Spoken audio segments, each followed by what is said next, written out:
Invite my fellow panelists, Sameer Rathulekar from HDFC Bank, uh, Narayan from Kotak, Subhash from ICICI, and Mukesh from Birla. And each of them lead information security in their respective organizations. And during the course of the interaction, we'll hear a little about how they are. I think I'll sort of open the discussion with a question around are we actually, so while you know there are a lot of reports that talk about the number of incidents going up, we see a lot on the media, but are we as organizations, are we really seeing a rise in the number of cyber crimes and events, and what is it that worries us the most about that? Maybe let me start with you, Vash. Thanks, Siddharth. So I think there is a very unambiguous answer to that. The threat landscape as we see it, whether it's in India or whether we are looking at it globally, as we go from one quarter to the other, clearly there is a rise in the different types of cyber crimes that are really happening. The modus operandi employed are also changing from case to case. The methods employed by fraudsters are also changing. So it's always a catch-up kind of a game which is happening. And it's a fact that wherever there is money, there will be frauds. So clearly there is an increase in the volume and the types of cybercrimes that one is seeing. That's on the negative side. On the positive side, there is a lot of work which is getting done in terms of improvement in the tools and ways available to detect these kind of incidents and to have incident response which quickly comes in and contains the problem before it spreads wider. So I think it's both of them are happening. So to answer your question in a crisp way, yes, there is an increase and a lot of work needs to be done. Sure. Thanks, Subhash. I think you alluded to the fact that wherever there is money, there's bound to be cybercrime. Maybe what I'll request Narayan to comment on is, is money the prime area of concern for you as a CISO, or are there other drivers that really concern you when it comes to cybercrime or cyber attacks?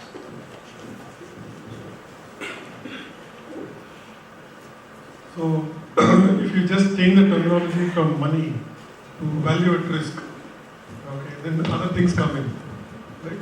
So, money is part of the value at risk. So, what is the value at risk in the Indian context?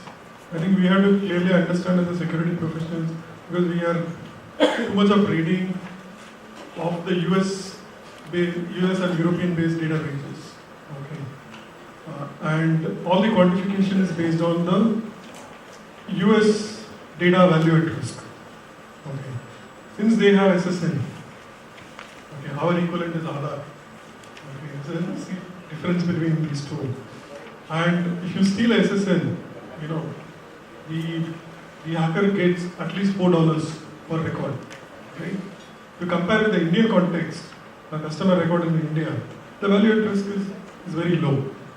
Right? So, in my perspective, I'm not speaking on a very extremely banking perspective. In my perspective, the value at risk for data, leaving the IP part, is very low in India. Okay. So if I check with my top management kind of thing, I think the headline risk people are worried about. Okay. And the availability risks people are really worried about. More than that, in my opinion, for the next 6 months, in the Indian context, the crypto locker kind of scenarios will be a big threat. Okay, if you are outlisted with more than 3,000, 4,000 endpoints in your network, or if your full file server is locked, we are in a big trouble. So these are the threat landscapes. I think the money part is, we know the debit cards and online frauds which are in rise, as Subhash mentioned, different flavors and different attack vectors are coming in there. Sure. I think it's interesting that you bring in the entire dimension around reputation, and I think that becomes a very important aspect as organizations that you want to really protect. How do you see, so Samir, how do you see digitization, because that's definitely one of the key themes or key elements from a business perspective. How does that impact, you as a chief information security officer? Sure. I'll just try to set a kind of introductory stuff, from 360 degree above. See, we were just visualize a situation where we were in 2005, 10 years back. We were typically on a web, kind of 2.0 or web 1.0 rather, where the attack vector were restricted to script kiddies and kind of stuff, and more towards phishing, right? In 2010, we were on slightly on, web 2.0 rather, where the internet banking started, or maybe not started, but took a shape, a kind of matured state in the country, whereby the transactions volume increased on internet banking, just merely the purpose of saving the transaction cost, right? Now, so in 2015, as we are speaking, we are on web 3.0. We are on web 3.0, the country as an India perspective moved to India 3.0, and naturally the financial institutions and the bank moved to banking 3.0. So when we are on banking 3.0 today, right? So the internet banking is gone today, we have mobile banking, we have social media based banking, we have a different ecosystem of business model in place, right? So if that is a thing, if we are at banking 3.0, right? Or if we are at the web 3.0, internet 3.0, then naturally the attack vectors have taken a kind of evolved shape, right?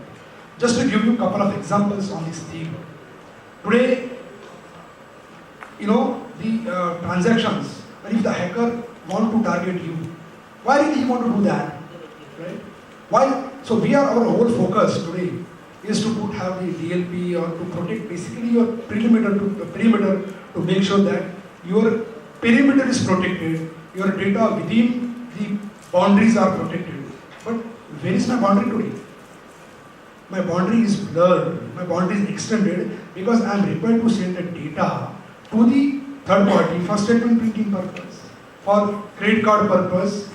I am required to send the data. I have a merchant ecosystem whereby a lot of transactions takes place, where I am as an acquirer or issuer, my customers are transacting, they are using POS machine, right?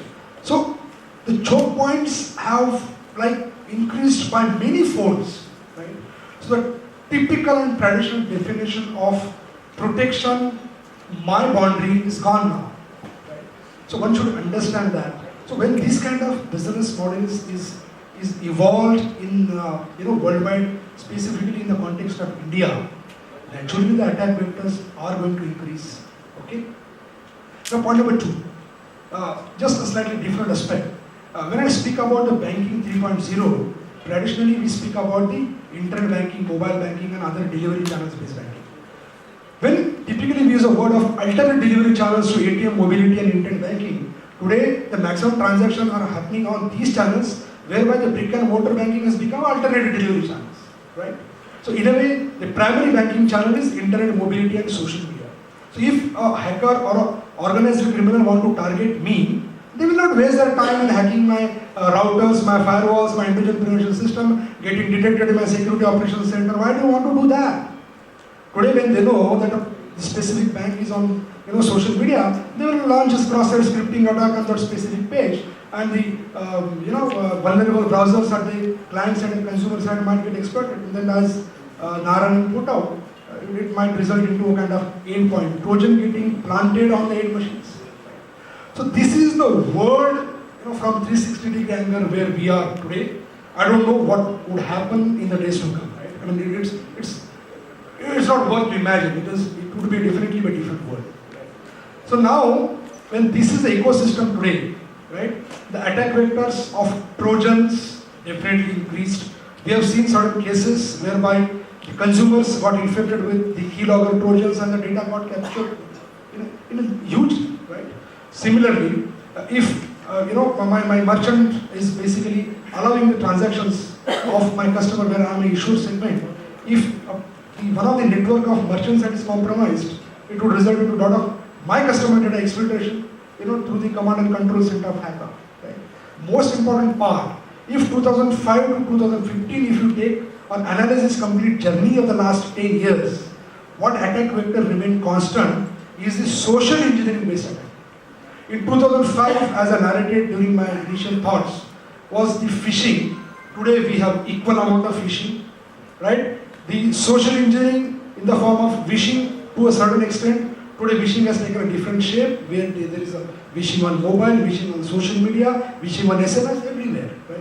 So, as we're hitting 120 billion customers, and as Siddharth was telling during the initial conversation, that by 2050, the mobile base would be like 50 times bigger than the world population. That's what he wrote, 50 billion, 7 times the world population. If that would be the case, then I'm sure the endpoint related attacks, the attacks on mobility, the attacks on valuable customers is definitely going to increase.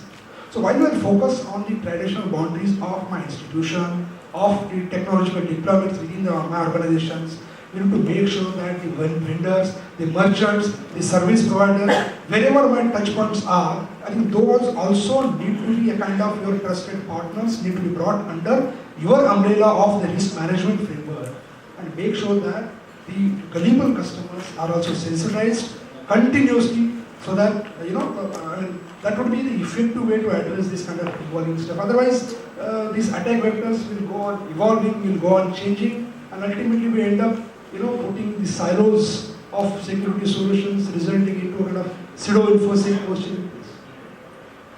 Thank you, Sameer. I think that was some very interesting points you brought out, especially around blurring of the boundaries. So it's no more about just securing your organization, but really looking at the ecosystem and securing the entire ecosystem there. So thanks, Sameer, for that. Mukesh, I think it would be interesting to get some perspectives from you in terms of are there certain specifics, from an insurance standpoint that from an insurance industry standpoint that trouble you more when it comes to security concerns? I tend to agree with Mr. Subhash. As he told, wherever there is money, of course, there will be a lot of frauds. And cybercrime is definitely increasing because of the reason, like now insurance sectors are getting highly into digitalization mode. Not at par with banks, but yes, of course, they are also getting into huge online initiatives now. And second thing is like money might be in a form of data, or it might be in a form of critical services. So it depends. It is not straightforward of money. For insurance sectors now, what data might be very critical, because there are a lot of personally identifiable information which is available with us, which is exposed to the internet for customers to hang on. Now, one of the other reasons which is really worrying is, or which is a positive point from other side, is like customers are getting highly wary about their privacy things. I think a few years back, if you see, if customers are getting a calls, I don't think they would take very serious. They say, boss, I'm not interested. Now, if they get a call from some unauthorized person, they immediately started complaining. They take it very serious, and they are worried about their personal stuff which is lying with us. So, and they also know what is the law about, right? So there are a lot of regulations which talks about the responsibility of the corporates to ensure the personally identifiable information is completely secure and it is taken care of. So that is one of the key point which I would like to say from the cybercrime perspective. And definitely numbers are increasing. There are very sophisticated attacks which are happening not only from technology point of view. It's a combination of technology and human, where we find very difficult to actually detect and take action before it gets executed. Sure. So, I mean, clearly protecting PII for you is a prime objective. And I think very, very well put to say that today it's a combination of attack types that come together to really fulfill the end objective of cyber attack or cyber theft. So absolutely. I think what's also, what we've seen also or heard in the media as well in terms of incidents and events has been a lot around credit card related frauds. And Subhash, it will be good to get your insights in terms of, is there some specific focus beyond typical focus around cybersecurity that you are pushing on that front? So I think you touched upon a very, very topical point, Siddharth. So clearly the concern around, security of credit card data today has acquired a completely different dimension. For those of you who may be following the developments which you see in the newspapers, it is reported that there are call centers which have been set up in certain pockets of the country. A large number of these call centers have mushroomed in the area around NCR. In the east also there are certain pockets in certain states where these call centers mushroom. So the way it operates is very simple. There is some kind of rudimentary data which is available to these people who set up these fraudulent call centers. When I say call centers, these are call centers set up by fraudsters to target customers of different types of financial institutions. As a starting point, the data that they have is something about the customer. Sometimes they have the customer's name and mobile number. That's all that they have as the starting point. They start with trying to gauge the seriousness of the customer. They either start with something around greed or fear by saying that there's a transaction that happened on your card. Unless you give us an OTP, we will not be able to stop it. Or sometimes they say there's a special offer for an upgraded card and so on and so forth. A lot of customers who may have got such calls. So this is rampant because for them the economic model of running the call center is something which is very skewed today. All you need is telephone lines, an office in a ramshackle place, and people who are barely 12th standard fail. They just need to be able to train to speak to customers. They call up 200 people a day. If they get even 2 people out of that whom they are able to defraud, that ROI is sufficient to keep the call center running. So it's a racket. There is a lot of work which is getting done by banks and by insurance companies where these cases are getting reported to the cybercrime wing of the law enforcement agencies. There are crackdowns which have happened. People have got arrested to try to trace the source of where they get the data. As it turns out, one of the big worry which institutions had was, is this data going out from within the organization, or is it going out from the extended ecosystem, or is it data which is available through completely third-party channels? A combination of the second and third is what is widely prevalent. Unfortunately, while banks have got very, very strong security controls, and so do insurance companies, as Narayan said earlier and Samir also said, we work in an extended ecosystem now. So a lot of operations are outsourced to agencies who, whether we like it or not, deal with customer data. And the level of controls that we may have within the four walls of our institution, perhaps the same level of controls may not exist in these places. So it is a question of going out wider into the industry, enforcing PCI DSS standards at all places, including merchants, including courier agencies, who dispatch statements to people's residences. Even, for example, entire ecosystem. For instance, the entire merchant ecosystem is a piece which is at a much, much lower level of security compared to the banking institution. Because for them, security is important, but it's not really high on the sense of priority. So there is a much longer roadmap for them to follow to reach PCI DSS compliance. And a lot of things need to get done along the way to solve this problem. So that's how I would summarize the problem around sensitivity of card. Sure. Thanks, Subhash. I think it was interesting, I think, to throw a light on the industry that operates to just steal card data. I think that was quite interesting. I think what I'd like to switch gears now in terms of moving from the threat landscape that all of you very, very well, articulated very well, to some of the countermeasures you are taking as organizations. And to what extent do you see technology play a role today versus say 3-4 years back? And if you could throw some light around that, maybe let me start with Narayan now.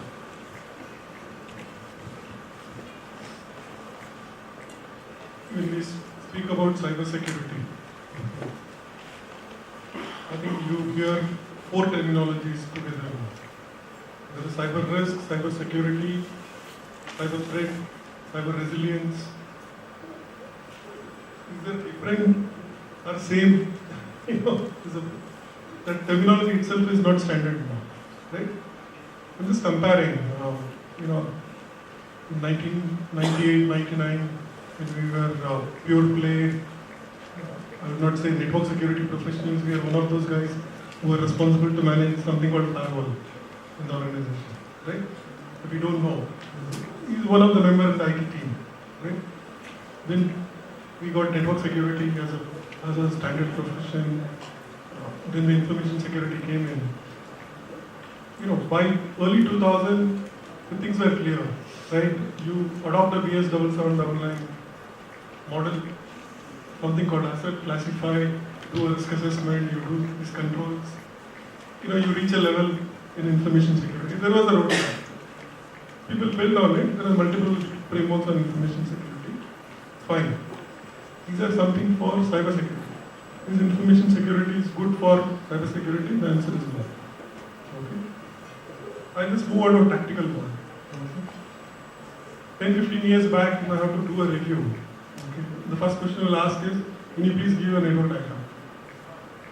Okay. I'll check the network diagram, see the segmentation, what ports are open, and I know which are the weak points, right? And put these controls, the game is over.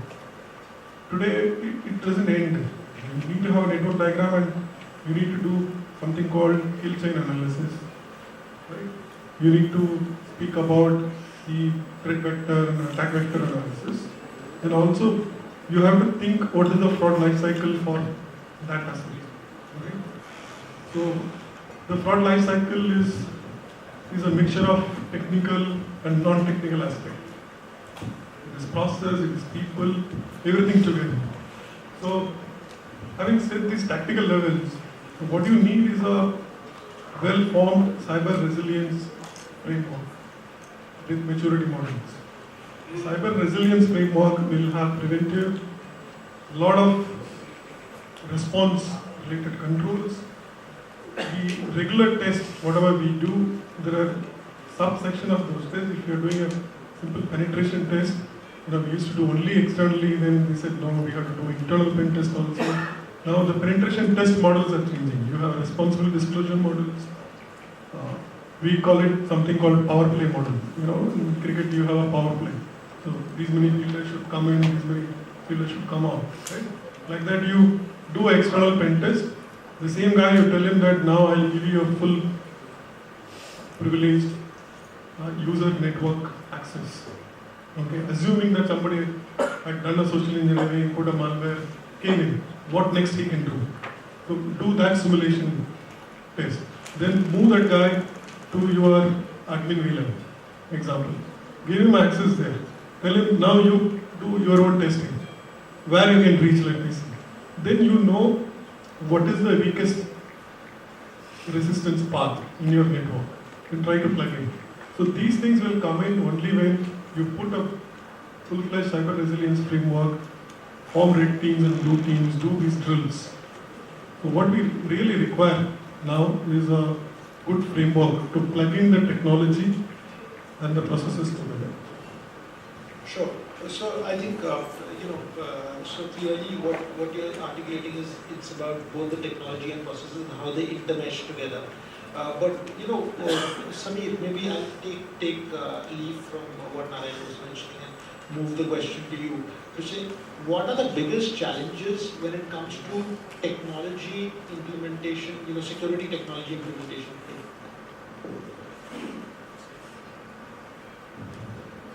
Okay. So on a positive side, I think as far as the technology evolutions are concerned, security technologies, I think we are reasonably on a very good side. Right? Earlier, the attack vector or the security solution used to be on the kind of preventive side to little on the detection side. Right? It means if you trace the kill chain, right, of reconnaissance to port scanning, vulnerability exploitations, and then remove the traces, the solution had the capability of preventing as well as detecting attack to a certain extent, but they were lagging on attack response time, right? So the attack response window used to be pretty high. Today, the situation is not there. Today, at least I am able to quickly detect the attack and take the action immediately, thereby reducing that breach response window, which is a very positive sign. But coming back to your question of the challenges in the security solutions, I mean, it's been another 10 to 15 years, again the same thing, take a journey of the last 10 years and see, we used to have the antivirus in 2005 working on a signature based pattern. Today also in 2015 we have the antivirus or anti-malware product working on signature-based patterns. So if and the kind of signature which used to be released in 2005, you see now the volume and the size of the signature updates. It's humongous, right? But unfortunately, we could not move to a journey of behavior-based, or artificial intelligence-based kind of a solution as far as the attack detections are concerned. I'm sure it's a debatable issue. There will be a few vendors or my friends saying that yes, we do have a behavior-based solutions, but then when we really practically implement a solution, it results in a lot of false positives, thereby again switching back to the signature-based approach. I think that is one of the biggest pain point. As information security professionals, we face the challenge. That is how I think the security solution needs to be evolved. That is the point number one. Secondly, coming back to point number two of the attack versus the readiness, I'll quickly touch upon one of the fundamental areas. Many of us, how many of us have really carried out assessment of data infiltration? Today, my data could be infiltrated in a number of ways. Not only by the USBs or renewables area, it could be through remote access, it could be by Wi-Fi, it could be by so many things. So I think fundamentally, unless we do the assessment of what are the possible areas or the points with which the data can be infiltrated, what are those points with which the data can be exfiltrated, and build your technology stack or security solution stack around that, we won't be able to gain a true benefit of the existing security solutions deployment, and we won't be able to address these attack in a comprehensive way. I think this is what I wanted to focus on, technological challenges and the approach. Okay, thank you, Samir. Subhash, I think I'll ask you the same question with a slightly different flair, or an additional aspect, which is about integration of the various solutions as well, which was like that. So I agree with Samir. So clearly there is a shift from the overarching focus on preventive to a realization that yes, there are things which you can anticipate and put preventive for. But it's equally important to build an agile security organization which is capable of detecting, assuming that we live in a post-breach world. Breaches will continue to happen. The key is how soon and how quickly you can detect breaches, how swiftly your mechanism kicks in to identify the extent of the breach, to block the root cause of it, and to put the mitigant controls in place. So that's clearly there is a marked focus in the shift from there. The other piece is around a holistic view of the different kind of alerts that come. Earlier generation security solutions were largely point solutions, which served very specific needs and matured over the years. For instance, one talked about perimeter security solutions, one talked about monitoring solutions like DLP, one spoke about SIM, which performed a specific role, a whole lot of solutions like that. Now, what is happening is that the type of large breaches which really worry security practitioners, people do not so much worry about phishing kind of stuff because there are ways to solve it. People are really worried about the large, sophisticated kind of attacks, which lead to either huge reputational impact or large multi-amount heists. So in these kind of attacks, it is never compromise of a single channel or never the compromise of a single segment of users. It is a low and slow kind of attack method, where the enemy understands, does a reconnaissance of the system over a period of time, infiltrates not one but probably a large segment of users, quietly, slowly gathers data, finds out where is it that the maximum return will be obtained if a breach is committed, and then finally surgically conducts the operation. So for detecting something like this, the point solutions have a lot of limitations. So there is technology, thankfully, which has come to the rescue. There are security analytics solutions which work very well in tandem with these point solutions. They take inputs from point solutions. They allow you ways and means of doing a lot of meaningful correlations on that data and throwing up insights which were earlier not available. So that is something which really is the way security has to move going forward. There are steps which have been made in that direction. In terms of technology and in terms of tools available, I think there is a lot of options available now. But I think one area where all Indian banks or Indian organizations need to work on is developing the people competencies to effectively deploy these tools and get the value out of the tools. I don't think that talent is readily available. We do not have factory finished people who know how to. It doesn't require great coding skills, let me tell you. It doesn't require great understanding of the technologies behind it. It's more an understanding of various things, including how attacks happen, what are the kind of rules that need to be written, and then implementing it. So that skill set, that kind of training and orientation needs to be developed, and that is something which will go a long way, in tandem of course with the platforms which are available, to take us to that level where we believe that we can take on advanced attacks which really are the ones that worry us at this point. Thanks, Subhash. I think you touched upon a very, very relevant point around capability gap itself. I think that's definitely one of the burning issues that across the industry, I think organizations are facing. Mukesh, your perspective on countermeasures for the evolved threat landscape. I think, again, I want to touch upon the same point. I think more than a technology solution now, we need to get into implementing a comprehensive framework which is very robust in place, which has combination of technology, process, and the people capabilities, right? So if you see last year, all the major cyber attacks which has happened on the corporates, you name any technology, all the technologies are available with those organizations, but they have miserably failed in the place where they have to detect and quickly respond to those incidences. If you see, those incidences have not happened overnight, it has happened over the period of time, which is 6 to 8 months or 8 to 12 months, which is a long period for any organizations to detect such unauthorized access or some cyber criminals coming into their network. So I think we need to build the technology along with a process framework and with the right people who is having the right skill sets, which will definitely help us to get rid of or reduce this cyber risk, I would say. And one more point which I want to bring is definitely I think a quick response is one of the point. But then how we can share those ideas, whatever the learnings which we have got at with other people, right? How to safeguard as a single soul. Because if you see today, the cyber criminals have got into one umbrella and they are able to easily share everything within themselves. If you get into online, you can get all the details, whatever you need to get into hacking systems. So that is something we need to leverage now. We need to see how better we can share the information with other people and ensure that the security is becoming a prominent case in any organization. Sure, no, absolutely. I think you sort of take us to the next point, which is around collaboration itself, right? So is the industry collaborating enough? Is there more to be done around that? You know, of course, what's your perspective on that? And then maybe I'll just go first.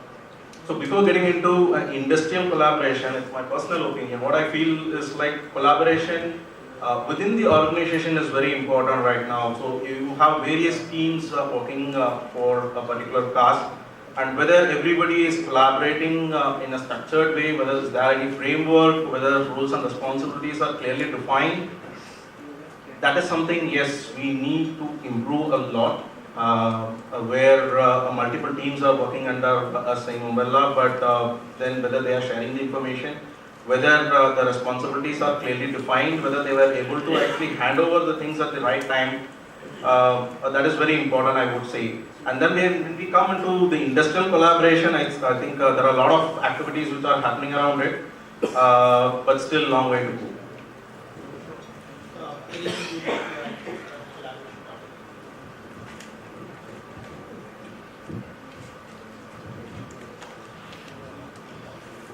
For adding that point, yesterday I was reading somewhere, I just want to just remember, and it's very important to mention, I think we tend to exaggerate or talk about things which is still not there.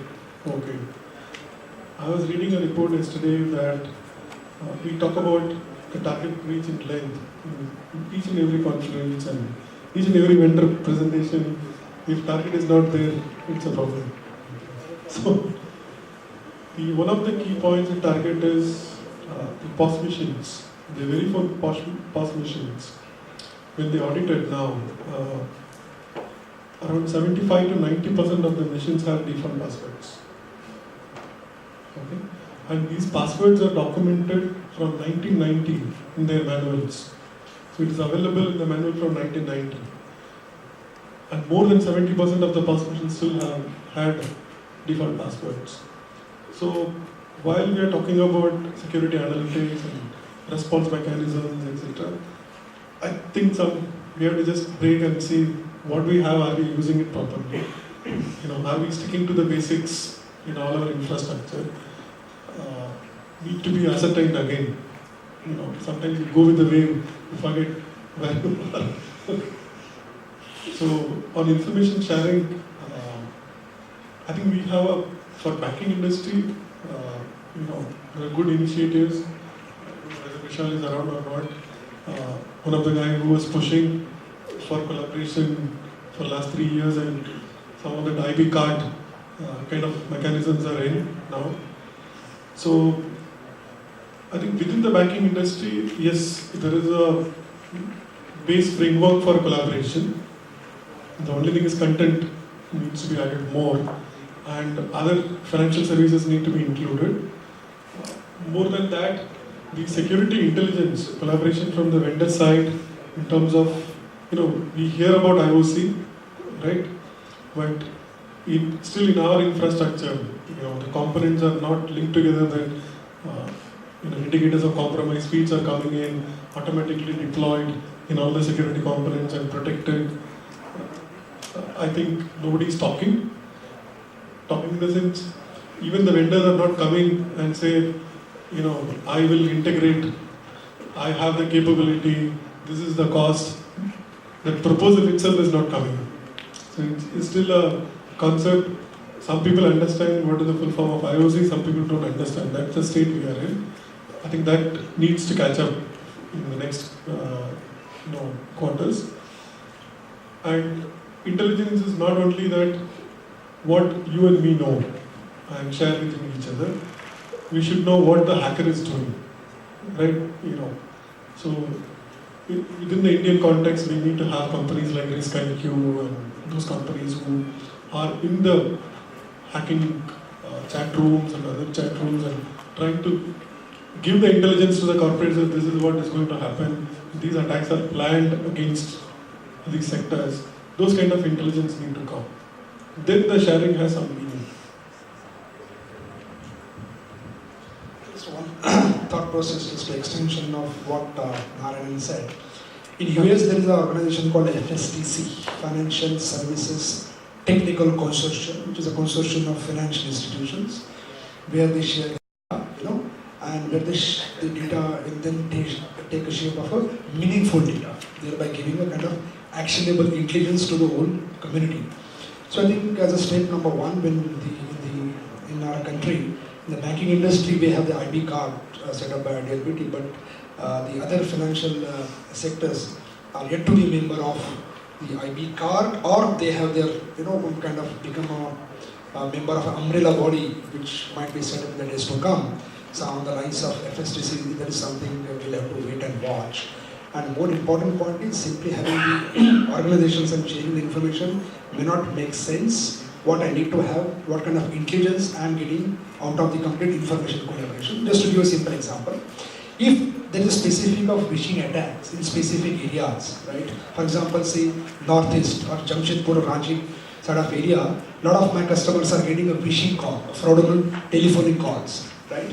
And if I am sharing this information in the community, then what community, what I would be knowing after the analysis of the data which the central agency will be getting out of other banking also, that whether other banks are also getting similar kind of chain from the specific pockets, right? Or maybe their phishing attacks could be from some different regions. Right? So this kind of analysis on one attack vector would be useful to collaboratively, collectively take up the case with the cybercrime police stations, and push him hard. And then saying that not only one bank, but 10 banks are suffering from the specific pockets, and these are their telephone numbers. So I think this is how it's a complete chain of collective wisdom and the collective efforts to make to this information collaboration a more meaningful approach. So I think that was good to hear that. I mean, of course, there's a lot of action that has happened, but there's more to be done. And of course, when it comes to threat advisory, there is a lot that's happening from vendor community. But again, I think going back to your point, are we really getting to the edge of the cutting edge of what hackers are thinking and planning? I think that's definitely a more way to go. I think at this point in time, I'll open up the floor for questions. So, I think the panelists as well as Shraddha and Rahul would be happy to take on questions. Yeah, please. Can somebody get the mic to the gentleman? So we spoke about some initiatives by someone for some years now. I'm sorry, but I guess it's not that convincing. So we need to know if there is really an initiative, which is the body, how to get linked and how to start sharing and maybe hearing, because this is what actually we are here for, to get specific and that can really help. So I think what you're referring to is Narayanan made a mention about this platform called IB-CART. Okay, this is a platform which has been initiated with the initiative of IDRBT.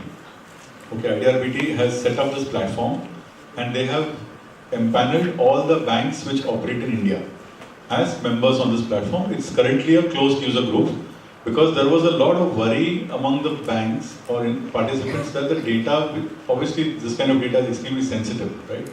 So there is a concern that it should not kind of go out and cause a reputational impact and so on. So right now it's a closed user group platform. All banks are, can get inducted into this platform.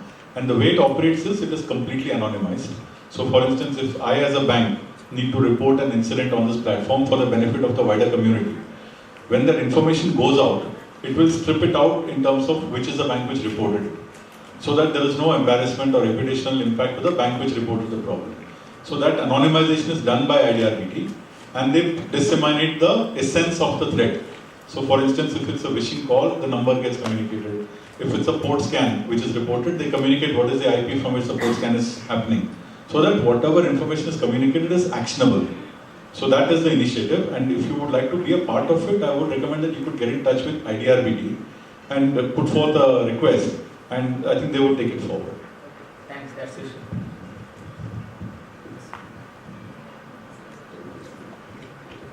For your time and for your time to hear us all out, and indeed it was a very interesting conversation here on the dais. So thank you very much, and thanks Rahul and Shraddha for the lovely presentation.